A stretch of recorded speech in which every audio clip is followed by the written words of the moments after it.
नमस्कार। इन खबर में आपका स्वागत है। सुप्रीम कोर्ट ने बेटियों के हक में एक बहुत बड़ा फैसला दिया है और वो फैसला ये है कि चचेरे भाई की तुलना में बेटी को पिता की संपत्ति में ज़्यादा अधिकार मिलेगा। अब सबसे बड़ा सवाल ये उठता है कि ये चचेरे भाई और बेटी में भला क्या तुलना और क्या मसला हो सकता है। तो इसको समझते हैं कि अभी तक हिंदुओं में कैसे संपत्ति का बंटवारा होता है, फिर सुप्रीम कोर्ट के फैसले पे आएंगे। दरअसल 1956 में हिंदू उत्तराधिकार अधिनियम बना, जिसमें जो पुश्तैनी आपकी संपत्ति है, किसी भी पिता की संपत्ति है, चाहे खेत हो या और कुछ भी हो, तो उसके लिए मिताक्षरा अलग अलग प्रोविज़न है, लेकिन मोटा मोटी ये है उसमें कि जो पिता के विरासत में चली आ रही संपत्ति है उसमें बेटे को ही हक मिलता था। जैसे खेत है, पिता की मृत्यु हुई तो उसके नाम से बेटे के नाम से चढ़ जाता था, उसमें पिता कुछ नहीं कर सकते थे। जो विरासत में चली आ रही है संपत्ति, स्वार्जित संपत्ति, चाहे वो जैसे करे।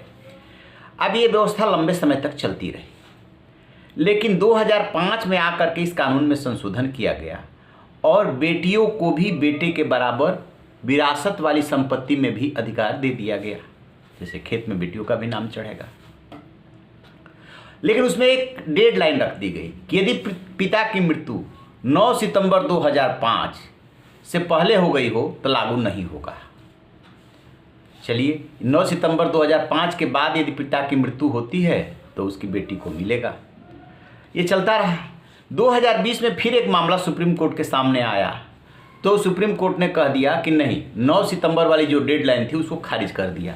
यानी कि वो किसी भी डेट में पिता की मृत्यु हुई हो, बेटी अपना विरासत में जो संपत्ति मिली है उसमें क्लेम कर सकती है। अब इसके बाद बेटी को और बेटे को दोनों को बराबर का हक हो गया। पिता की जो विरासत वाली संपत्ति है वो और जो स्व अर्जित संपत्ति है वो। लेकिन स्व अर्जित संपत्ति में एक प्रोविज़न पहले से ही है कि पिता चाहे, मान लीजिए वो अपने बेटे से खुश नहीं है, बेटी से खुश नहीं है, तो किसी को दान दे सकता है, किसी को गिफ्ट कर सकता है, जो चाहे वो कर सकता है। और यदि वो, अब एक कंडीशन ये पैदा होती है कि मान लीजिए कि उसकी स्वार्जित संपत्ति है और वो वसीयत नहीं कर गया, तो फिर दोनों को बराबर हक मिलता है। लेकिन यदि वो विरासत वाली संपत्ति है तो उस कंडीशन में क्या होगा, क्योंकि उस जो पुराना कानून है उस कानून के मुताबिक तो वो चला जाता था लड़का पक्ष यानी चचेरे भाइयों को। वो डेडलाइन वाला सुप्रीम कोर्ट ने डेडलाइन हटा दिया था, लेकिन इसके बावजूद जो पुराने मामले पड़े थे और उसको अब चैलेंज किया जाएगा तो एक विवाद तो पैदा हो ही गया। तो ऐसा ही एक मसला आया तमिलनाडु का, जिसमें बेटी के बच्चों ने क्लेम किया, 1949 का मसला है वो, 1949 का, क्लेम किया कि उस प्रॉपर्टी में, विरासत वाली प्रॉपर्टी में हमें मिलना चाहिए, हम उस बेटी के बच्चे हैं, हमारा हक बनता है। हाई कोर्ट ने, मद्रास हाई कोर्ट ने इसको खारिज कर दिया। मामला सुप्रीम कोर्ट में आया। क्यों? क्योंकि 1949 का मामला था, जो विरासत वाली संपत्ति है वो यदि बेटा नहीं है अपना सगा, चचेरे भाइयों में चला गया।